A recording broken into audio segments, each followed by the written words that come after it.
Road आहे जंहिंजे करे ॿेड़ीअ सफ़ा सिलो कयो अथई। हे निशान पोइ ठाहे हाणे एतिरो पाणी हिते समुझो हिते सोने लटणे थो। हाणे हेठां लॻे थी एॾो पाणी घटि थी वियो आहे जो ॿेड़ी हेठां लॻे थी। हे वंज ॾिसो हा वाॾे वंज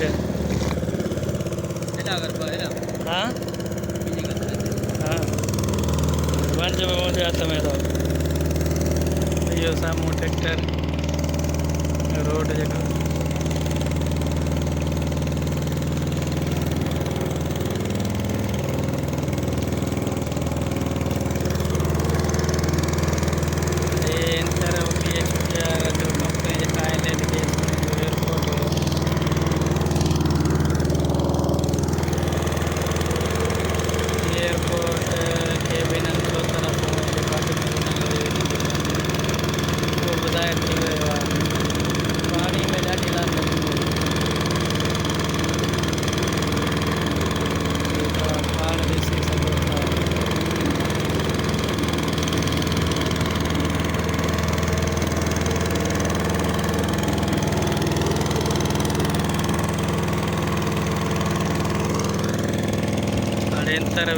रोड क्लियर आहे।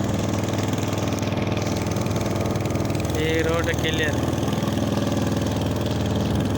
ॿ कट न जेके सफ़ा तमामु ख़राबु आहे। वो ट्रैक्टर वारो केॾी स्पीड सां पियो।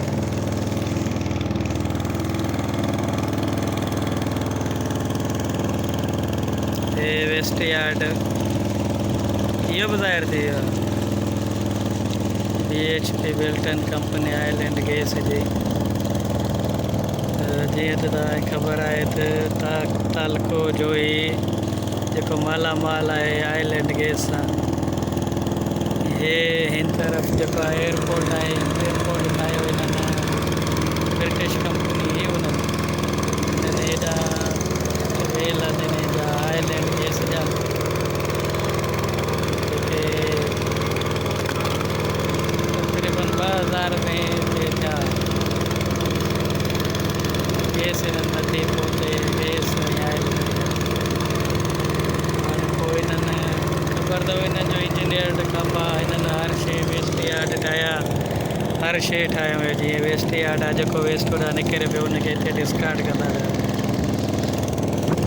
हिन तरफ़ हुननि पंहिंजी सहूलियत लाइ एयरपोर्ट वग़ैरह ठाहियो।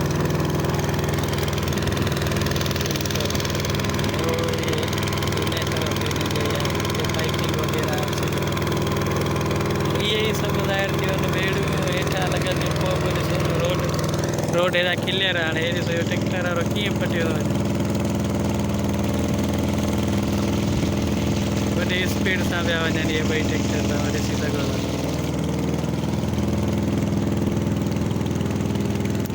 अॻियां बसि हिकिड़े हंधि कट आहे जेको जंहिंजे करे गाॾियूं निकिरी नथियूं सघनि।